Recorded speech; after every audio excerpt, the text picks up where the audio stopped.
Hello everyone, this is part 4 of What If Naruto was sent on a mission and an accident happened, and I hope you guys enjoy this video and to like, to subscribe, to share, and check out the playlist, to see more comment down below.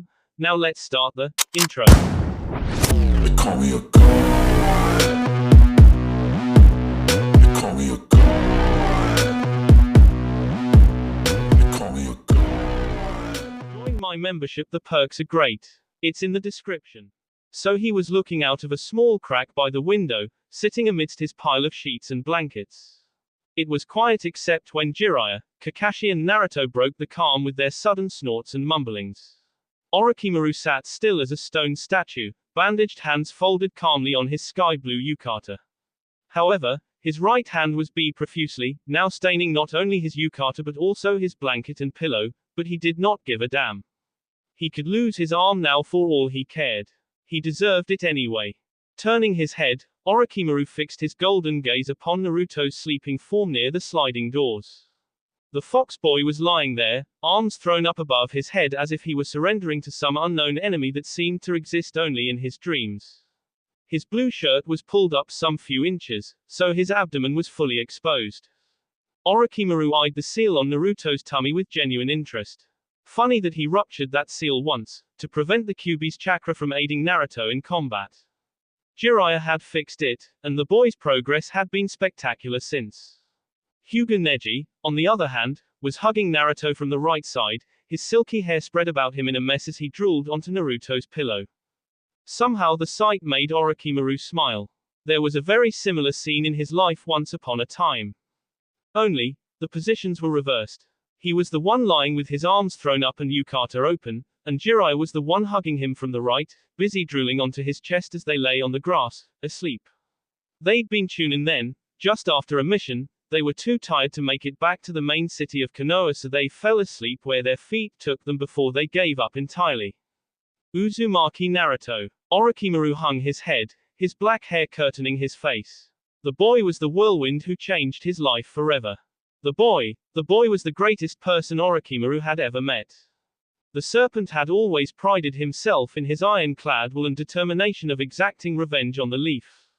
He thought nobody could take that from him, but here was a clumsy loudmouthed blonde who came and crashed through his plans.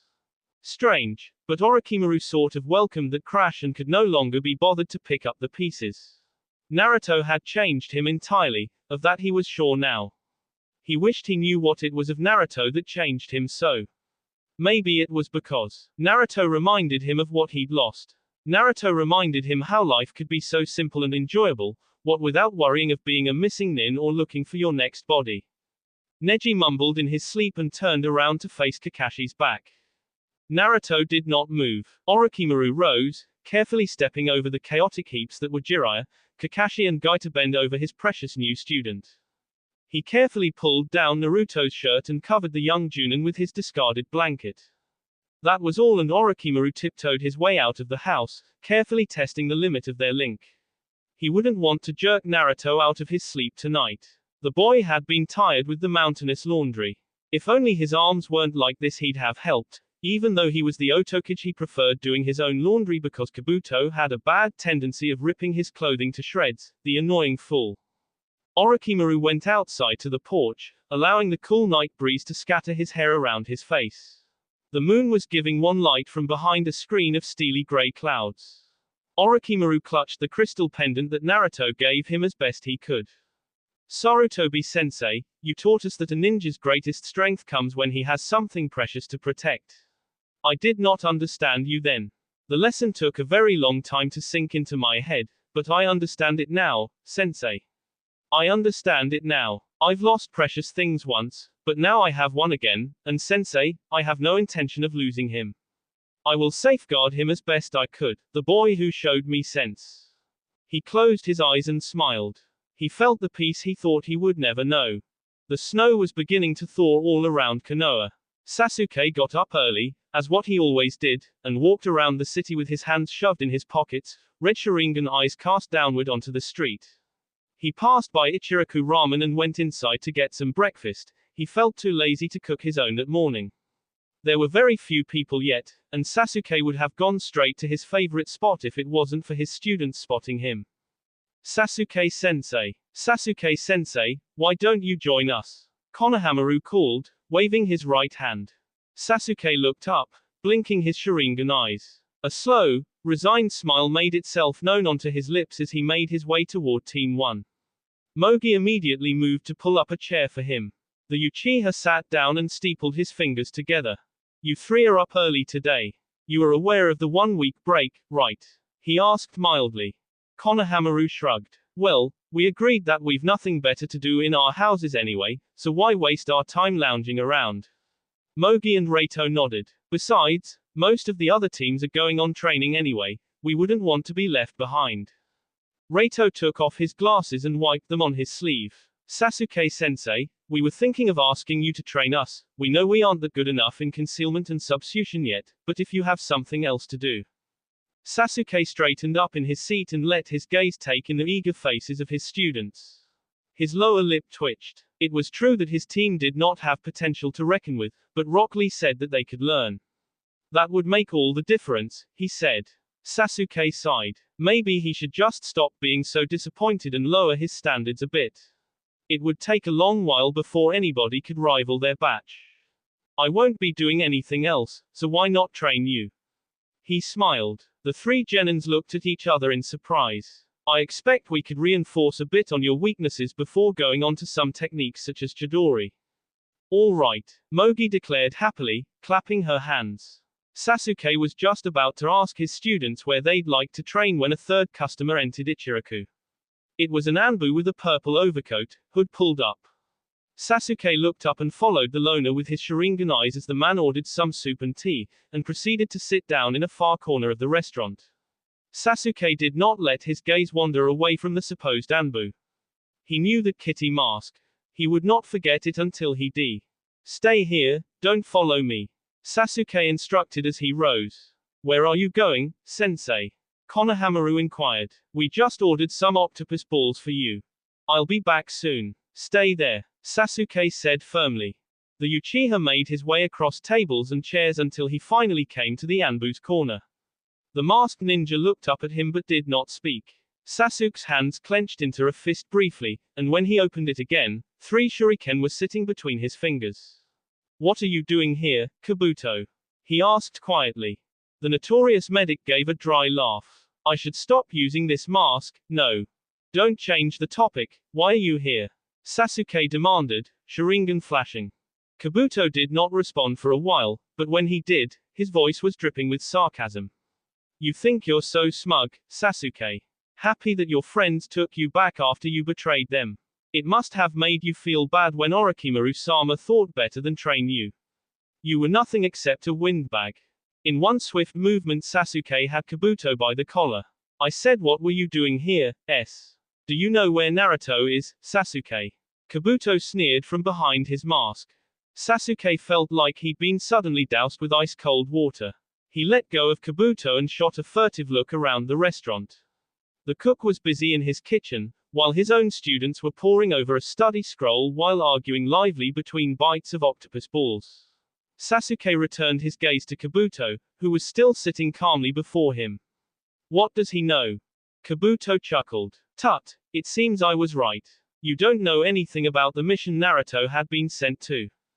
Sasuke's heart started beating very fast. What are you talking about? There was another chuckle. Sasuke grabbed Kabuto and dangled him a few inches from the floor. The Uchiha's Sharingan eyes flashed, ready to be used.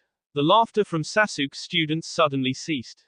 Sensei, came Moeji's voice. What are you talking about? Where is Naruto? What did you do to my friend? Sasuke had a hard time controlling his voice. If you harmed him, I swear I will kill you.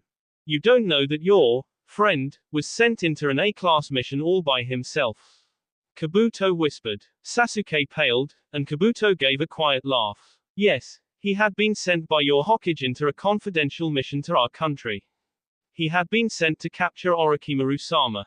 There was a thud when Sasuke released Kabuto. The latter patted down his hood. Sasuke was eyeing him with combined shock, disbelief and fear.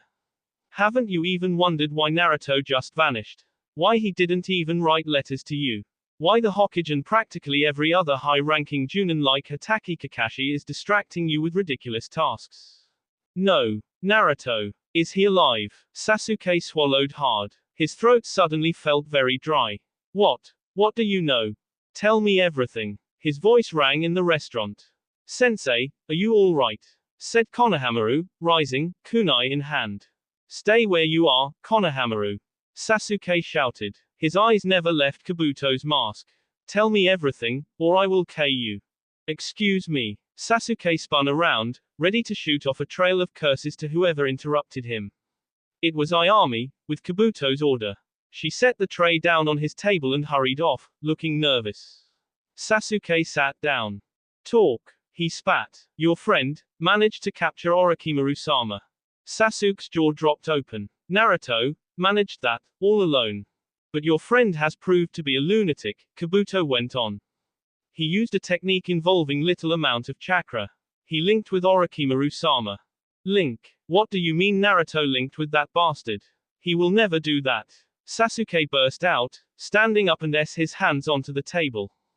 Kabuto spread his hands. Oh, but he did. Didn't you ever wonder why he did not come back after such a victory for Konoha?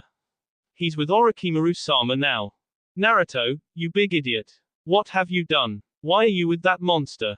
Why, Naruto? Why? Sasuke's right fist into Kabuto's face, and the latter fell backward, unconscious. Sensei. Konohamaru jumped to his side, ready for anything. Sensei, what? Sasuke shut his eyes. He was trembling. Konohamaru, I am sorry, but your training will be postponed. I promise I will make up for this. That's okay, Sasuke-sensei, but Sasuke was already gone. Naruto, why? Why this? Haven't you learned from my mistake? Why? Kakashi set down his emptied mug and looked at Jiraiya. He's Orochimaru's student. Jiraiya nodded. As you saw, Naruto has already mastered the Sine Gyashu. Orochimaru plans to teach him Kaiten Karyuenden next, and maybe even Chidori. Kakashi's nose twitched at that. Kakashi ran a finger on his mug's rim. Does this come with no strings attached? What do you think? Jiraiya asked with a smile as he finally finished his tea. Kakashi paused and turned around to watch Orochimaru and Naruto talking outside. Naruto was on his feet, gesturing grandly as he blabbered about this and that, while Orochimaru was sitting down on a stool and smiling up at him. Every now and then the serpent would throw back his head in a hearty guffaw. Are you sure he's changed? Kakashi asked after a moment. Jiraiya harumphed. If there is anyone here who knows Orochimaru through and through, that would be me, Kakashi. He looked out of the open window as well. Orochimaru never used to laugh in public, Kakashi. He had always been selfish with his jutsus. He teaches only the best students he'd handpicked himself like Mitarashi Anko. Orochimaru never used to admit how he felt. All that he showed to the world was a cold, unemotional shell. You know as well as I that Naruto has such an astounding gift of changing people. A few examples of those people he changed in amazing ways are Gaara, Neji, and Sasuke. Sasuke returned to Konoha out of his own volition. He wouldn't have if not for Naruto influencing him in such a way. Does the fifth know of this? Jiraiya shook his head. That's become something of a problem, you see. I don't know how to tell everything to Tsunade. We all believed that Orochimaru was beyond anything, he KR Sensei and hundreds more in the process, but, he sighed. I know AM Ninja when I see him, Kakashi. I've been watching Orochimaru closely ever since we were sent here to hide. He doesn't have the will to K anymore. What if this is just an act? Kakashi, use your head. Orochimaru could have K us all when we were asleep, but he didn't. You should take a chance to look into his eyes and see for yourself. Jiraiya said dismissively. Kakashi rose and went outside. Naruto looked up at him curiously, and so did Orochimaru. Kakashi-sensei, did you invent Senengoroshi? Naruto asked. Kakashi blinked at such a question. Well, no. Come to think of it. Arashi-sensei only passed it on to me. And I taught him that. Came Jiraiya's voice from the house. Naruto narrowed his eyes. I knew it was El Hermit who invented it. No, it wasn't Jiraiya. Orochimaru said. Naruto turned to him. Who? Sandaime Hokage, he said in horror. Orochimaru shook his head. No, I invented Senengoroshi. What? Kakashi and Naruto gasped. You didn't. Orochimaru chuckled lightly. Yes, I did. I was 8, I think, when I invented it. I was inspired by Jiraiya and his adventures. The serpent waved a bandaged hand. But you people are doing it wrong nowadays. The original style I used had chakra. You focus your chakra down your fingers and deliver the blow into your target's ass, makes him soar a whopping 300 feet in midair, and he won't be able to sit down for an entire week. Ouch. Naruto winced. Who did you use it on first, then? Jiraiya joined Kakashi by the window. He used on Sarutobi sensei. What he got in turn was a large lump on his head that took 3 months to shrink. During that time he was known as Orochimaru Lumphead. Orochimaru touched his own head. I think it was Enma transformed into Nyoibo that gave me that. No, it was Sarutobi sensei's own fist. I saw it, remember. Was it, really? Yeah, it was. And Tsunade was so scared because you were unconscious for a week. Was I? Orochimaru, my goodness, you're growing old. Am not. Naruto and Kakashi looked at each other and laughed. Sakura had been keeping herself busy, in order not to wallow in the pitiful Christmas and New Year she had. The pink-haired Kunoichi unconsciously ran a gloved hand down her left arm. She had never felt so alienated by anybody. It was as if Hinata had told everyone behind her back to avoid her and stop being nice to her. But Hinata wasn't like that. She couldn't even string 2 words together without stammering, blushing, fumbling and see all in one go. Everything started in the Christmas party. Sakura wished she did not go there. Hinata had been pointedly ignoring her and the Hyuga heiress refused to speak as long as she was in the vicinity. And then everybody seemed to have followed her example. Shikamaru still spoke to her, thank God, but then his conversations tended to short, cold and hurried. Chuji and Kiba weren't on speaking terms with her on the first place, but they did eye her strangely when she passed. Worse was Sasuke. The Uchiha had been avoiding her the most, and Sakura thought her heart had been enough over him. He paused in his tracks and went the other way when they'd meet in a street. Sasuke left whatever place and stopped whatever he was doing when she approached. She would have gone mad if it wasn't for Rock Lee, Ino and Tenten. Really, they were the only remaining ninja that she had friendship intact with, although Rock Lee only managed to talk to her when Shikamaru and Sasuke were out of earshot. Sometimes she woke up and wanted to bash her head with a rock for ever taking part in this ridiculous thing. She wanted to tear her hair and scream at them that this was all childish, idiotic and stupid. Sakura blinked. She was sure her fingers touched something in this rubbish pile of a box. She eased herself for a moment to remove the tension that had begun building up in her thighs and resumed her fumbling. Yes, there it was. Her velvet-covered digits closed over the damn thing, and she pulled it out without effort. It was a brown, soggy folder. Sakura flipped it open as she rose, ignoring the sudden pins and needles in her thighs. Even the paper was soggy and looked ready to crumble into dust any minute now. It was filled with the Yondaime Hokage's neat writing that her eyes had learned to appreciate and recognize. Sakura turned on her heels and read it, with great difficulty because of the one lighting and the huge coffee stains on some parts. The linking I have done was severed at exactly 4 days, 3 hours, 9 minutes and 3 seconds upon placement. Though I must say that this time really hasn't proven anything in my hypothesis because I was already close to the person I linked with in the first place. Uchiha Obito suggested that I try the link to someone I barely knew, not to my students such as himself. Sakura's emerald green eyes widened. Uchiha Obito. She had found the man whom the Yondaime had linked with. Excitement brimmed inside Sakura, only to dissipate when she realized that it was still a lost cause. Uchiha Obito had been Kakashi's teammate, and if what she knew was correct, he died during a mission. Sakura's shoulders fell. He was the reason why Kakashi had the Sharingan today. And she thought they were any closer to helping Naruto out of his dilemma. But Tsunade did say that all kinds of information were welcome, however annoying it was. Clutching the folder to her chest, Sakura ran out of the musty and stinky storeroom and back to her mentor's office. The group of suspiciously clad men had finally arrived along the borders of Kikuyu, excited. The journey from the rain had not been an easy one due to the winters. It was lucky that the snow was starting to thaw and spring was unfurling the first of her fingers across the country. The men surveyed the little hamlet. It was the perfect hiding place if you hoped to conceal some of your dirtiest linen. It did not take them long to find the house. It was standing precariously at the edge of the tallest cliff that overlooked the deplorable hamlet. One of the men squinted over to see better. There were clothes hanging out on the line to dry under the sun. There was also smoke coming out of the chimney. Is that the boy? The tallest of them asked, his voice rough like a rock. I suppose it is, the rat-faced one answered. True, the one putting up blankets, shirts and boxes to dry was dressed in black mixed with glaring orange. And a certain raven-haired and pale person clad in a maroon yukata was helping him out by handing wooden clippers. A third person emerged, a young one with long black hair. It must have been a girl. Ratface was sure he'd never see hair so beautiful on a boy, and called the two.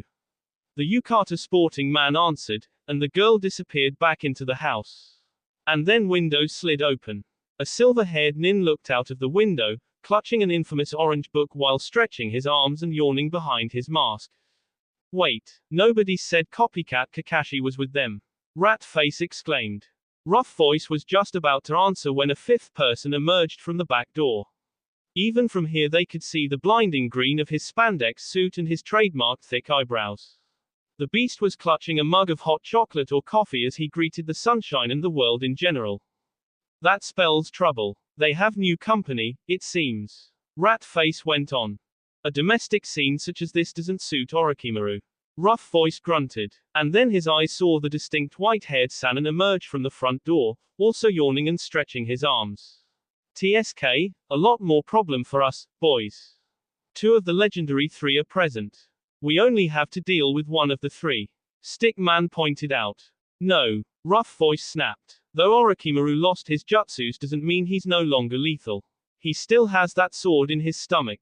Weave to plan. Affirmative. The men vanished in a blur of movement. Look closely at this, Tsunade-sama. Shizune said, giving the piece of coffee-colored paper to Tsunade. Another riddle, but it seems to be more direct now. Tsunade took the piece of moldy note paper and smoothed it out on her desk. She had to squint several times to finally see through the stains and patches of mold. The neat handwriting of the fourth greeted her eyes. The link can only be severed until such time that a strong, indestructible bond replaces it. This new bond will stand time, conflict, and maybe even death. Yes, you're right. A clearer riddle, but this brings us another set of questions and new frightening possibilities. Tsunade frowned. Does this mean that the link evolves? I haven't heard of a chakra string that evolves, no, not in my whole life. Shizune paused. It might be that the Yondaime wasn't referring to just a jutsu in the first place. Tsunade eyed her sharply. Explain. Shizune sat down and gathered her thoughts about her.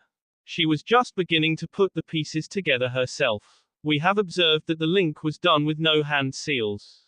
It was only done when Naruto concentrated his chakra into a string and struck Orochimaru in the chest. We know that they're linked in the chest area by Neji's Byakugan.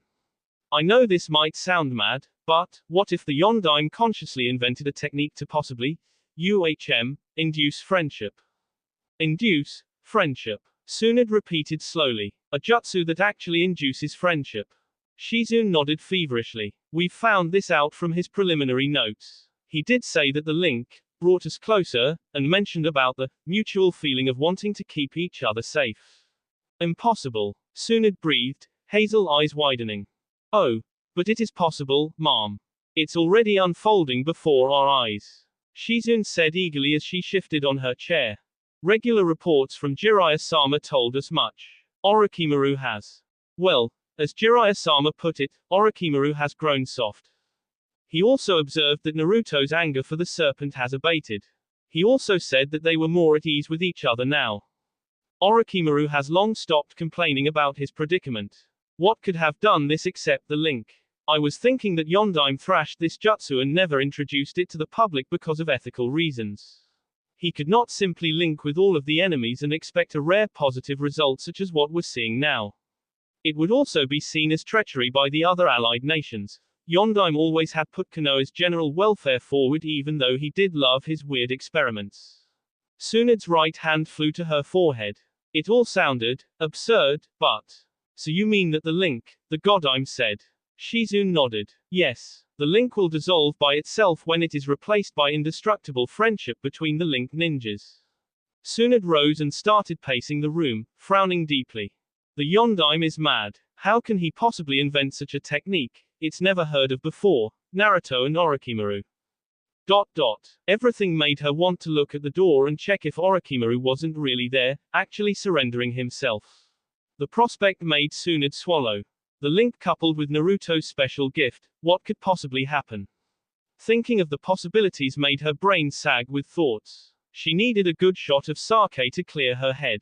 No, this is all absurd, but it was happening. It was all unfolding before her in reality. A knock made Tsunade jump. Enter, she said shakily. The door opened and Sakura entered, panting. I've found out who the fourth linked with. Who? Speak, Tsunade demanded. Sakura swallowed and clutched her chest. Uchiha Obito, but he's D. Tsunade exclaimed. She clutched her head with both hands. Ah, this is all annoying me. For a while there was only silence in her office, her two students looking at her, at a loss for words. And then, just as suddenly, the Godaime's head snapped up. All right, get your things ready. We're going to see them. I want you both at the village gates at exactly 20 minutes from now. Shizune and Sakura both looked surprised. Naruto burst into the kitchen rather violently, causing the adults to look up at him in surprise. Neji had been long relieved of his duties on the kitchen by Kakashi, who currently stood before the stove, armed with a cream-colored apron and wooden ladle as his cooking simmered lightly on the fire, causing a very pleasant smell to pervade in the room. The Hyuga was currently sitting on the table, playing chess with Orochimaru and losing for the 90th time, thanks to the uncalled-for tips from one green man named Guy. Jiraiya was standing by the window with his usual supply of coffee and newspaper. You all right, Naruto-kun? Orochimaru asked, rising. Am not, the blonde declared loudly. I'm bored. I want to do something. He eyed Orochimaru eagerly. Why don't we train outside? Please, please. Orochimaru blinked and tilted his head sideways, thinking.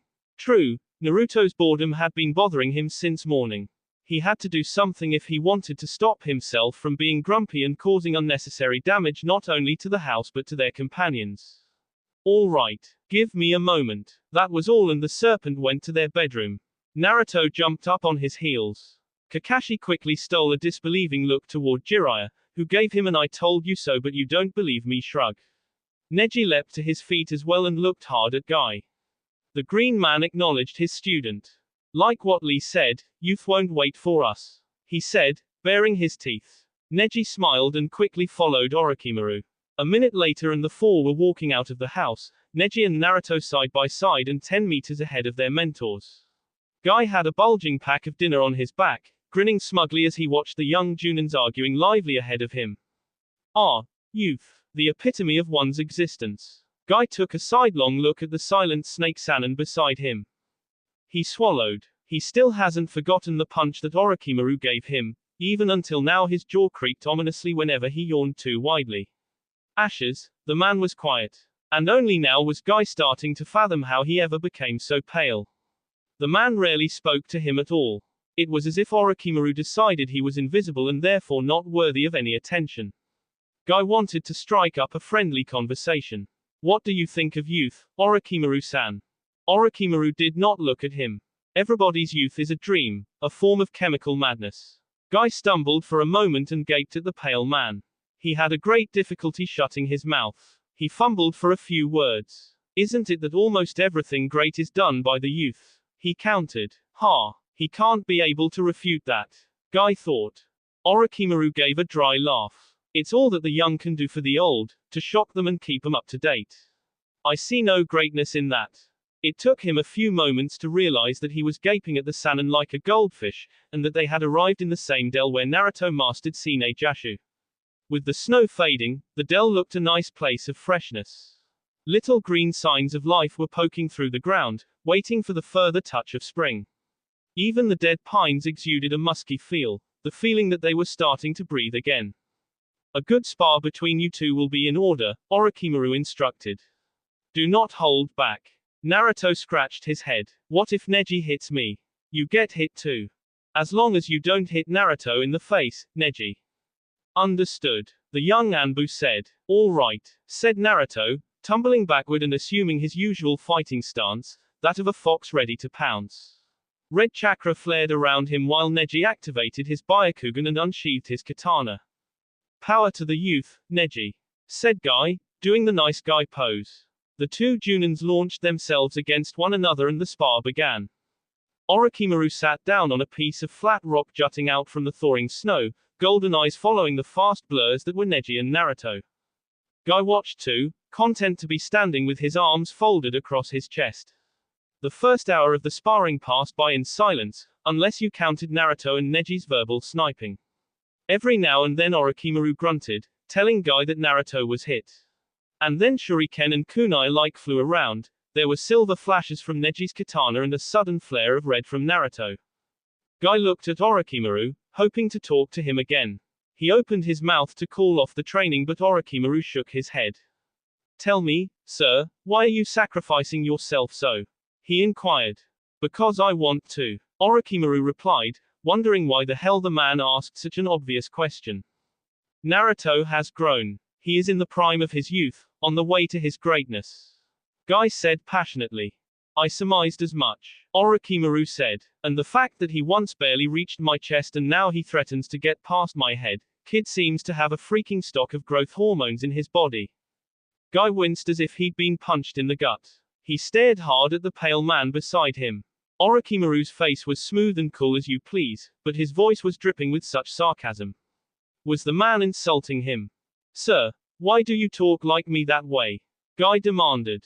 Orochimaru's eyes bulged for a moment and he coughed B into his left fist.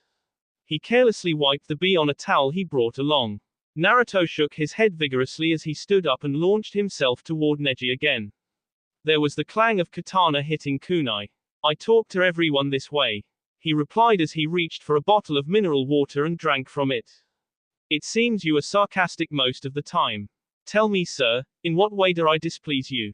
Guy asked. Orochimaru did not like conversations that much. He eyed the Junin levelly. Well, the fact that you are wearing that horrible, disgusting and blinding green spandex, merely tops the list. Guy gaped, and there was an ow from the young Junins. Neji had tripped upon hearing Orochimaru's words, and Naruto was hard put trying to stop his laughter. Sir, don't you know that green is the color of youth? Guy declared. Orochimaru spread his hands. Why, I can say that I am very lucky that I am old. Yes indeed. Guy did not like where this was heading. Sir, if you are going to insult me, then do it to my face. Perfect, one-liner black eyebrows rose. Well, if you say so. Orochimaru coughed and smiled at Guy. Get the hell off my back, freak. Thank you. And then he returned to watching Neji and Naruto, who were now rolling on the ground, all thoughts of training forgotten. Sir, just to let you know, I don't care whether you like me or not, said Guy, pointing an accusing finger toward the Sannin. Orochimaru threw back his head and laughed very hard in fact, that tears of hilarity trickled down his cheeks. HMF, of course you do. He laughed. He rose. Else you wouldn't have talked to me and such. All right, we're going home. And he turned on his heels and walked away. Ah, come on, Naruto protested. It's still too early, uff. Pain blossomed in his chest, and the blonde was reluctantly dragged by his master. Neji shrugged, sheathed his sword and followed after them. Guy glowered at the back of Orochimaru's head before finally following suit. The walk back to the house was uneventful except for Neji and Naruto's conversation about how much they'd progressed. The sky was starting to fade into orange when they arrived, and Neji immediately noticed 3 pairs of heeled sandals that weren't there when they left. Where is my precious flat screen? An all too familiar voice rang. Neji paled. Oh no, she's here. He gave a frightened squeak. The 4 stood frozen by the door as Jiraiya tried to calm down Tsunade. Apparently the Toadman was failing. You see, Tsunade, it was Christmas, and, we had our bit of fun, but something happened. It was an accident. It wasn't the boy's fault entirely. But where are Naruto and Neji? Said a voice that sent chills down Naruto's spine. Sakura-chan's here. The blonde burst out excitedly. She's really here. What did you do with my television? I said. Tsunade screamed. It was followed by a loud crash, and Kakashi came running from the kitchen, still in his apron. Do you have any idea how much that cost? That cost me over 300,000 ryo. How are you going to pay for that? What's going on, Kakashi-sensei? Naruto demanded. Tsunade Jiraiya. Kakashi answered as he dashed out of the house for dear life. Neji was trembling behind Naruto.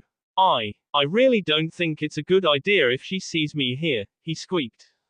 It wasn't me. Jiraiya protested from the kitchen. There was another crash that sounded horribly like Guy's favorite food bowl smashing against the wall. It was the Hyuga boy.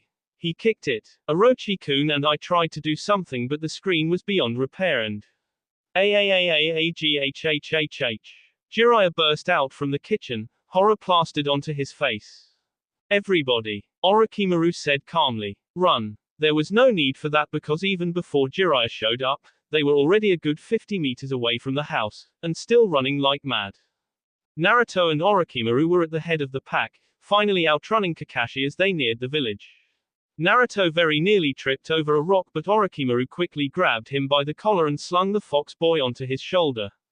Naruto bounced up and down wildly from his vantage point, having a good view of the shrinking house behind them. Raging Tsunade is never good, came Orochimaru's panting voice. Run while you can and never look back. Jiraiya zoomed past them, screaming, to be followed by Guy and Kakashi. Orochimaru looked wildly around for somewhere they might hide, but the only shelter was a gigantic redwood to his left.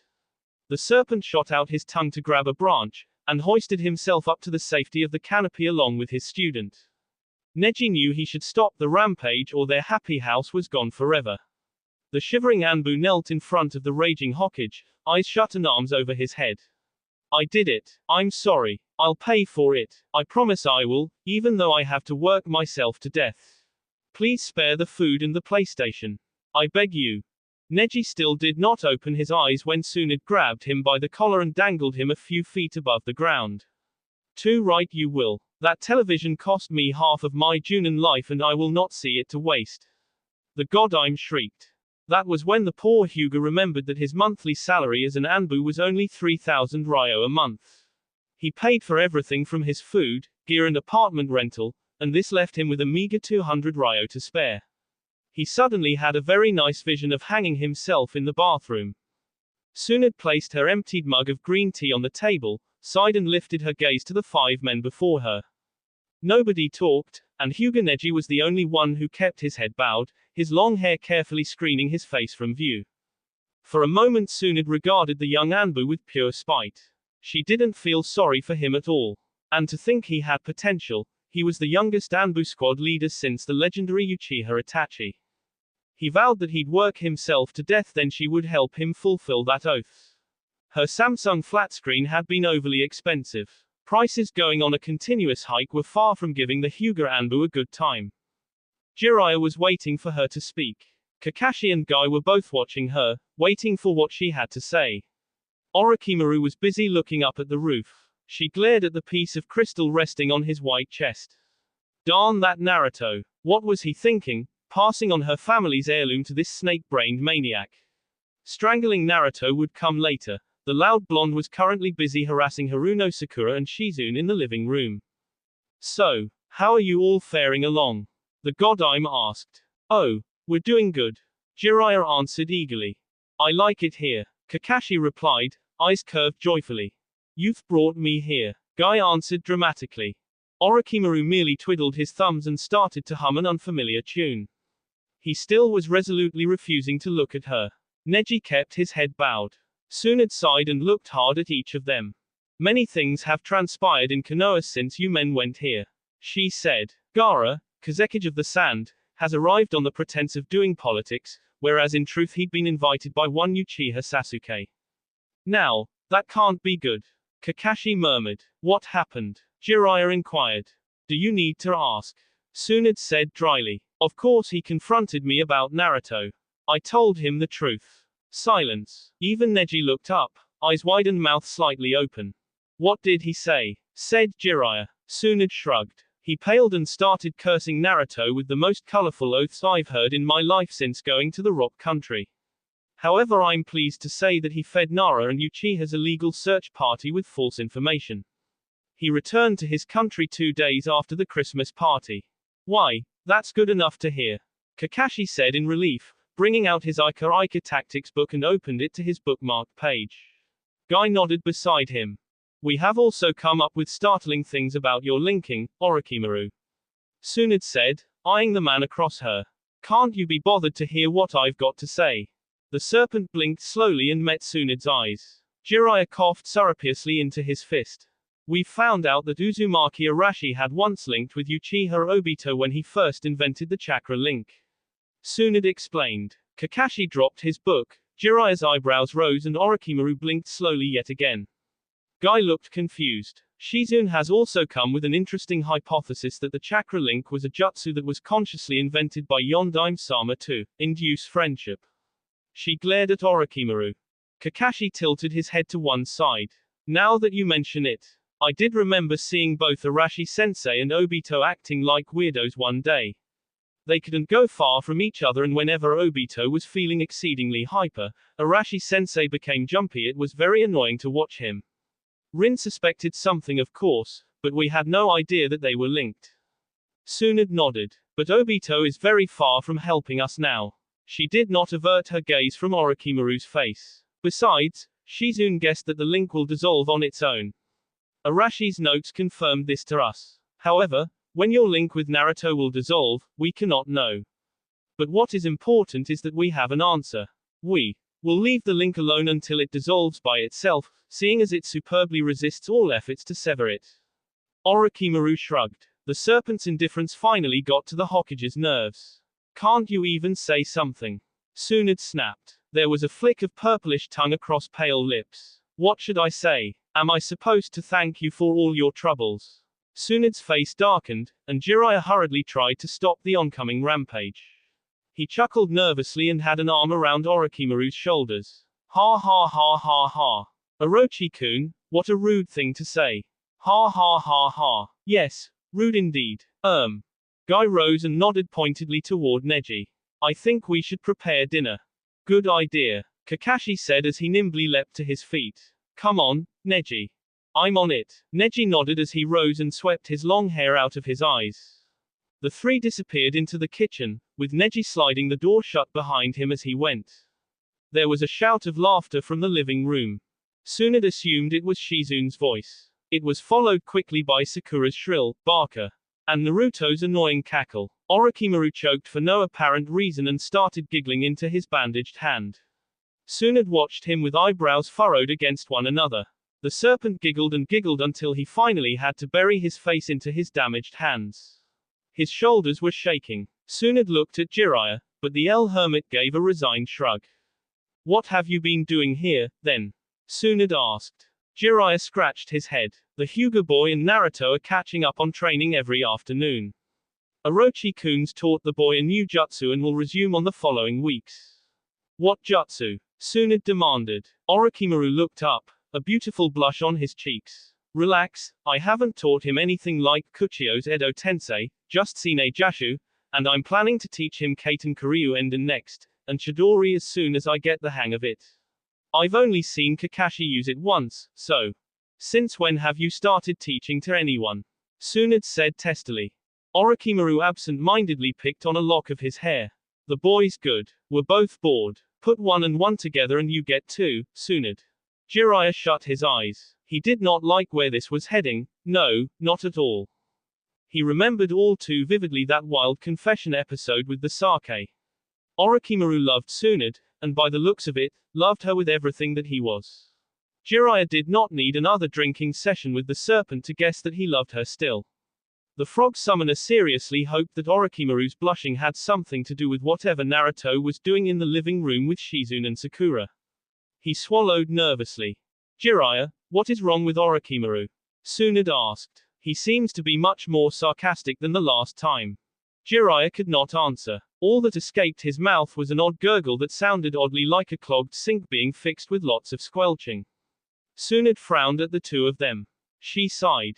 Get out, the two of you, and bring me Naruto. Orochimaru rose first and left the room. Jiraiya was slower on following.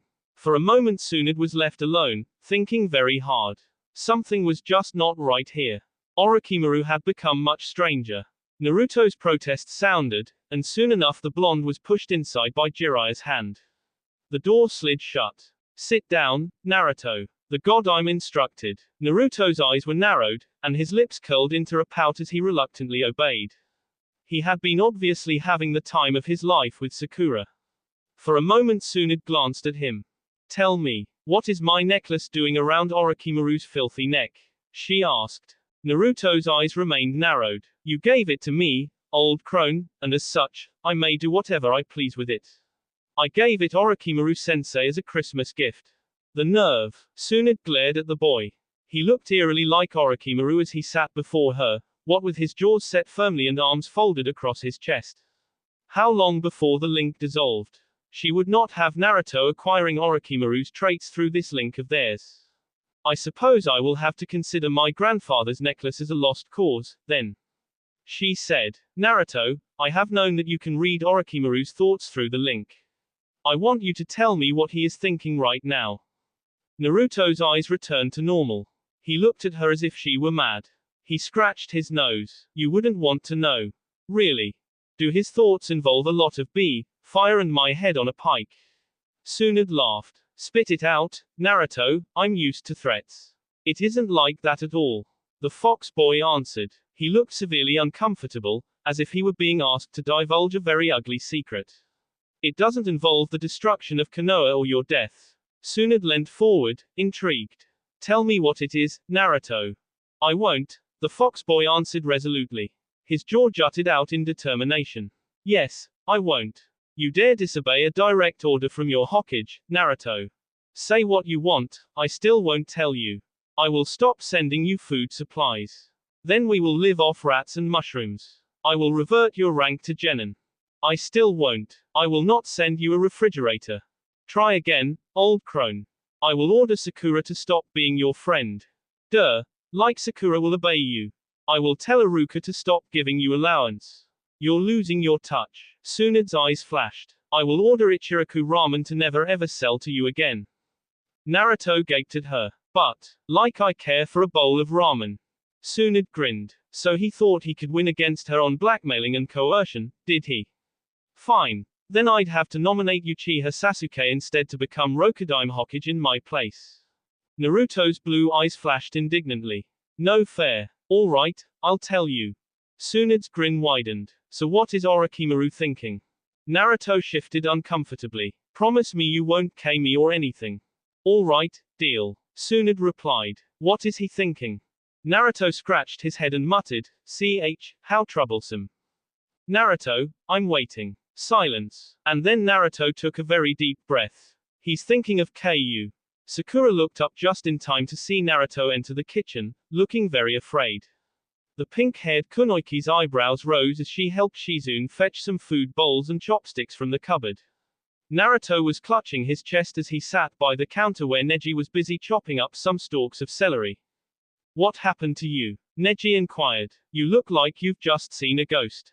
Scary. Scary, scary, scary, scary. Naruto mumbled in horror. I thought I was D for sure. What are you talking about now? Kakashi demanded as he tasted his teriyaki. I thought she was going to K me, honestly. Naruto burst out. Tsunade Barkan asked me what Orochimaru-sensei was thinking, and I told her, the way her eyes blazed, I could almost feel my neck breaking. Neji, Sakura and Shizune looked at each other in confusion. So what was the thought about, exactly? Guy asked. Don't ask me to repeat it. Naruto sobbed tragically. I won't say it again. Alright, keep your hat on. Neji said. Naruto bit his lower lip. What's for dinner, Kakashi-sensei? Teriyaki and a sushi platter. The Sharingan wielder answered.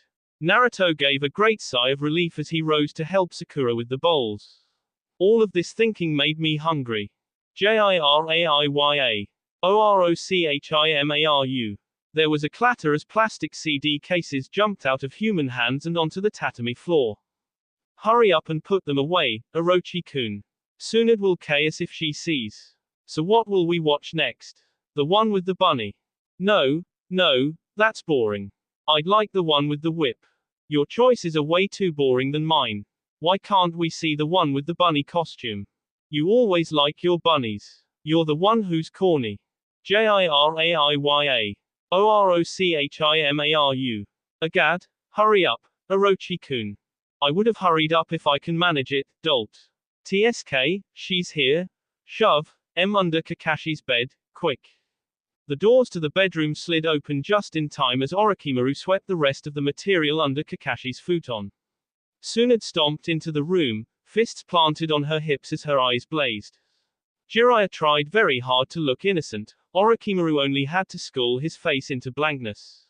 Jiraiya, out. Tsunade shouted. The El Hermit was only all too happy to comply. Jiraiya did not close the door. Orochimaru rose slowly. What's the problem? He asked calmly. Did she see the material? He was sure he slid them all under Kakashi's futon before she slid the door open. I thought you were beyond that level, Tsunade said in a shaking voice. She jabbed a finger hard into Orochimaru's chest, making the snake Sannin grunt. I thought at least, that you're not like Jiraiya. You're disgusting. Orochimaru felt air take leave of his lungs. Did she see? You're disgusting. Tsunade hissed as she drummed her fists onto his chest. What under Manda's shredded snakeskin are you talking about, Tsunade?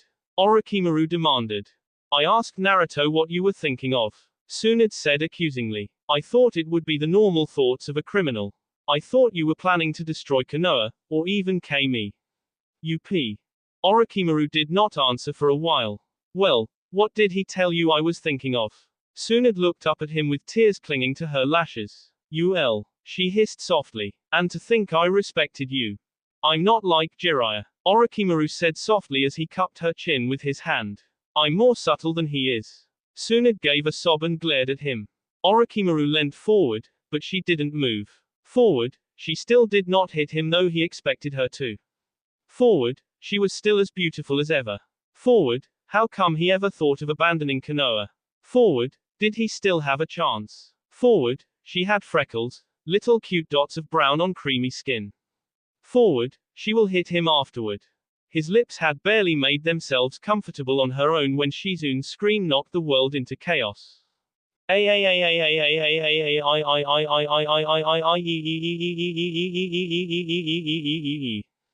hope it's a boy. Tsunade gave a horrified moan into his mouth and pushed him off. Orochimaru blinked, trying to fix his now madly buzzing brain. Tsunade's voice rang inside the house. Shizune. Shizune, come back here, it wasn't what you were thinking of. The voice was pleading, desperate. And he did not get a fist in the face for a price. All of a sudden he felt as if he were a highly excitable genin again. His cheeks colored until he promptly fainted from the nervous tension. That will be all for this video. Be sure to like, subscribe, share, and comment down below for more videos. Goodbye.